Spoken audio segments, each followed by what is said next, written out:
ലാ ഖൈറ ഫീ ദീനിൻ ലാ സ്വലാത്ത ഫീഹാ. നമ്മൾ പഠിച്ചു വെക്കേണ്ട ഒരു വരിയാണത്. ലാ ഖൈറ ഫീ ദീനിൻ ലാ സ്വലാത്ത ഫീഹാ. നിസ്കാരമില്ലാത്ത ദീനിൽ ഒരു നന്മയുമില്ല, നിസ്കാരമില്ലാത്ത ദീനിൽ ഒരു ഖൈറുമില്ല.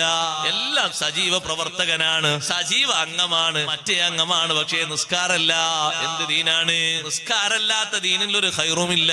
നിസ്കാരമുണ്ടോ അതിലെല്ലാ ഖൈറും ഉണ്ട്, എല്ലാ ബറക്കത്തും ഉണ്ട്. വെള്ളിയാഴ്ച ഓതി കേൾക്കുന്ന ആയത്തല്ലേ നമ്മൾ എപ്പോഴും കേൾക്കാറുള്ളത്? ഖദ് അഫ്ലഹ മൻ തസക്കാ വദക്കറ സ്മ റബ്ബിഹി ഫസല്ലാ. ഖദ് അഫ്ലഹ മൻ തസക്കാ. മനസ്സ് ശുദ്ധിയാക്കി അന്ധകാര വിശ്വാസങ്ങളൊക്കെ നീക്കി ശരിയായ വിശ്വാസം സ്വീകരിച്ച മനുഷ്യൻ ജയിച്ചുപോയി. വദക്കറ സ്മ റബ്ബിഹി. അവൻ സ്വന്തം നാവുകൊണ്ട് അത് പ്രഖ്യാപിക്കുകയും ചെയ്തു.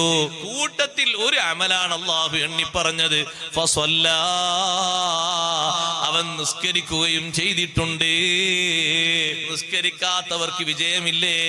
ഇല്ലേ, ഇല്ല.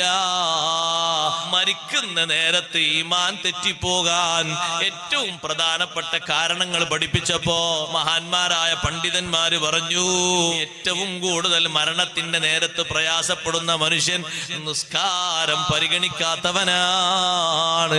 അള്ളാഹു നമ്മളെ കാത്തുരക്ഷിക്കട്ടെ.